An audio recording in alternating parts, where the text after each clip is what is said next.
ನಮಸ್ಕಾರ, ನೀವು ನೋಡ್ತಾ ಇದ್ದೀರಾ ನ್ಯೂಸ್ ಫಸ್ಟ್. ನಾನು ವಿದ್ಯೇಶ್ವರಿ. ಈ ಕ್ಷಣದ ಪ್ರಮುಖ ಸುದ್ದಿಗಳನ್ನ ನೋಡ್ತಾ ಹೋಗೋಣ. ಅದಕ್ಕೂ ಮೊದಲು ಹೆಡ್ಲೈನ್ಸ್. ಮೈಸೂರಿನಲ್ಲಿ ಒಂದೇ ಕುಟುಂಬದ 4 ಸಾವು. ಚೇತನ್ ಎಂಬಾತ ತಾಯಿ, ಪತ್ನಿ, ಮಗನಿಗೆ ವಿಷ ಉಣಿಸಿ ತಾನೂ ಆತ್ಮಹತ್ಯೆ.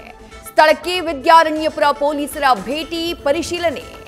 ಆರ್ಥಿಕ ಸಂಕಷ್ಟವೇ ಕುಟುಂಬದ ಸಾವಿಗೆ ಕಾರಣ.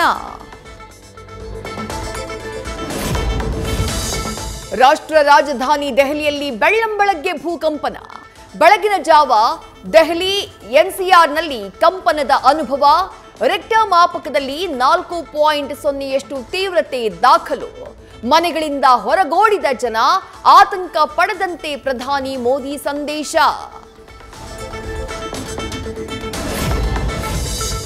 ಮುಂದಿನ ಅವಧಿಯಲ್ಲಿ ಸಿಎಂ ಸಿದ್ದರಾಮಯ್ಯ ಅವಶ್ಯಕತೆ ಇದೆ. ಅವಶ್ಯಕತೆ ಇಲ್ಲದಿರುವುದನ್ನ ಚರ್ಚೆ ಮಾಡಿದ್ರೆ ಏನೂ ಉಪಯೋಗವಿಲ್ಲ. ಬೆಳಗಾವಿಯಲ್ಲಿ ಸಕ್ಕರೆ ಸಚಿವ ಶಿವಾನಂದ ಪಾಟೀಲ್ ಹೇಳಿಕೆ. ಹಾಸನದಲ್ಲಿ ಕಾಂಗ್ರೆಸ್ ಸಮಾವೇಶಕ್ಕೆ ಕೌಂಟರ್ ಪ್ಲಾನ್. ಹಳೆ ಮೈಸೂರು ಭಾಗದಲ್ಲಿ ಬೃಹತ್ ಸಮಾವೇಶ ನಡೆಸೋಕೆ ಜೆಡಿಎಸ್ ಸಿದ್ಧತೆ. ಅಲ್ಲೇ ಜೆಡಿಎಸ್ಗೆ ಹೊಸ ರಾಜ್ಯಾಧ್ಯಕ್ಷರ ಘೋಷಣೆ ಮಾಡೋಕು ಚಿಂತನೆ. ಪತಿ ನಿಧನದ ಬಳಿಕ ಪತ್ನಿಯಿಂದ ಸಂಬಂಧಿಕರು ಆಸ್ತಿ ಬರೆಸಿಕೊಂಡ ಕೇಸ್. ತನಿಖೆಯ ಉಸ್ತುವಾರಿ ಮಲ್ಲೇಶ್ವರಂ ಎಸಿಪಿ ಹೆಗಲಿಗೆ. ಗೃಹ ಸಚಿವರ ಸೂಚನೆಯ ಬಳಿಕ ಎಸಿಪಿಗೆ ವಹಿಸಿದ ನಗರ ಕಮಿಷನರ್.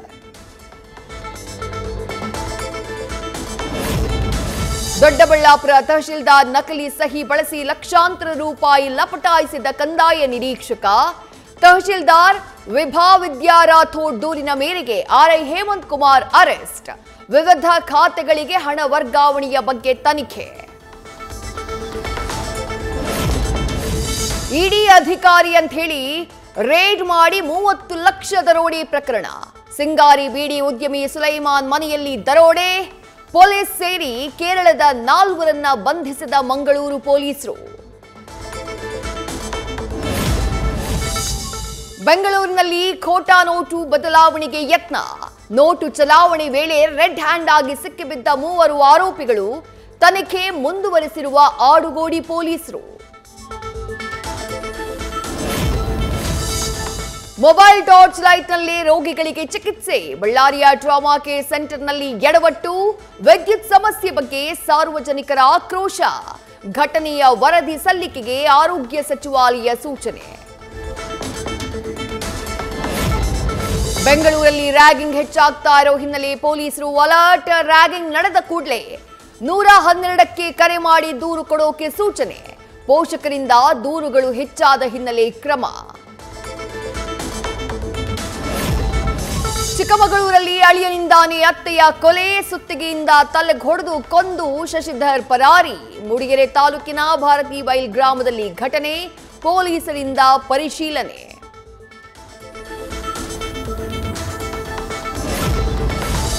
ಚಿತ್ರದುರ್ಗದಲ್ಲಿ 1 ಕೋಟಿಯ ಕಾಮಗಾರಿ ಸುತ್ತ ಅಕ್ರಮದ ಹುತ್ತ. ರಾತ್ರೋರಾತ್ರಿ ಹೈಮಾಸ್ಕ್ ಲೈಟ್ ಕಾಮಗಾರಿ ಫಿನಿಶ್. ಅಧಿಕಾರಿಗಳ ಗಮನಕ್ಕೂ ಇಲ್ಲದೆ ಕಾಮಗಾರಿ ಮುಕ್ತಾಯ. ಎಂಗಳದಾಳ್ ಗ್ರಾಮಸ್ಥರಿಂದ ಪಿಆರ್ಇಡಿ ಇಲಾಖೆಗೆ ದೌಡು.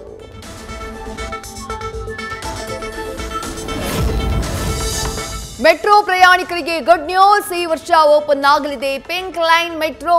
ಎಂಜಿ ರೋಡ್ನಿಂದ ಶಿವಾಜಿನಗರ ಮೆಟ್ರೋ ಸ್ಟೇಷನ್ ವರೆಗೆ ಸುರಂಗ ಕೊರೆಯುವ ಕಾರ್ಯ ಪೂರ್ಣ. ಇವತ್ತು ಹೊರಬರಲಿದೆ 1 TBM ಮಷೀನ್.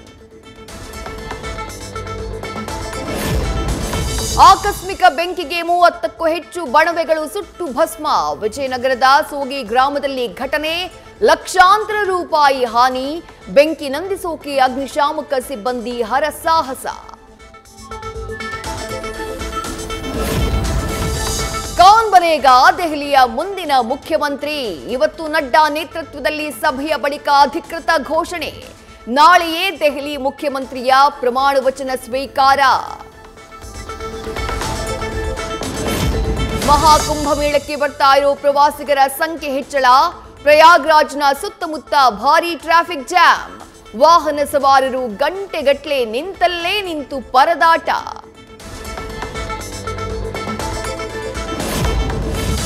ದೆಹಲಿ ಕಾಲ್ತುಳಿತದಲ್ಲಿ ಮೃತಪಟ್ಟವರ ಕುಟುಂಬದ ಗೋಳಾಟ. 7 ವರ್ಷದ ಬಾಲಕಿ ರಿಯಾ ಕಳ್ಕೊಂಡ ತಂದೆಯ ಕಣ್ಣೀರು. ರೈಲು ನಿಲ್ದಾಣದಲ್ಲಿ ಒಮ್ಮೆಗೆ 5-6 ಸಾವಿರ ಜನ ನುಗ್ಗಿದ್ದ ಘಟನೆ ನೆನೆದು ಭಯಭೀತ.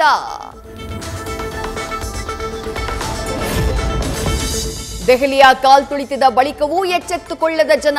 ಪಶ್ಚಿಮ ಬಂಗಾಳ, ಬಿಹಾರದಲ್ಲೂ ರೈಲ್ವೆ ನಿಲ್ದಾಣಗಳಲ್ಲಿ ಪ್ರಯಾಣಿಕರ ಪ್ರವಾಹ. ಕುಂಭಮೇಳಕ್ಕೆ ಪ್ರಯಾಣಿಸುವ ರೈಲಿನ ವಿಚಾರದಲ್ಲಿ ಕಟ್ಟೆಚ್ಚರ ವಹಿಸುವಂತೆ ಅಧಿಕಾರಿಗಳಿಗೆ ರೈಲ್ವೆ ಇಲಾಖೆ ಸೂಚನೆ. ರಾಮ ಜನ್ಮಭೂಮಿ ಅಯೋಧ್ಯೆಗೂ ಹರಿದು ಬಂದ ಭಕ್ತರ ದಂಡು. ಮಹಾಕುಂಭಮೇಳದಲ್ಲಿ ಪಾಲ್ಗೊಳ್ತಾ ಇರೋ ಭಕ್ತರು ನೇರವಾಗಿ ಆಗಮಿಸಿ ರಾಮನ ದರ್ಶನ. ಸರಯೂ ಘಾಟ್ನಲ್ಲಿ ಸಂಧ್ಯಾ ಆರತಿ ಕಣ್ತುಂಬಿಕೊಂಡ ಲಕ್ಷಾಂತರ ಭಕ್ತರು.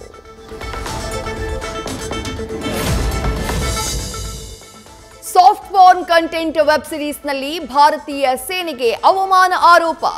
ಸಮವಸ್ತ್ರದಲ್ಲಿದ್ದಾಗಲೇ ಲೈಂಗಿಕ ಕ್ರಿಯೆಯಲ್ಲಿ ತೊಡಗುವ ದೃಶ್ಯಕ್ಕೆ ಆಕ್ಷೇಪ. ಏಕ್ತಾ ಕಪೂರ್ ವಿರುದ್ಧ ಕೇಸ್ ದಾಖಲು. 100 ಕೋಟಿ ಮಾನನಷ್ಟ ಮೊಕದ್ದಮೆ ಹಾಕೋದಕ್ಕೆ ಸಜ್ಜಾದ ಏಕ್ತಾ.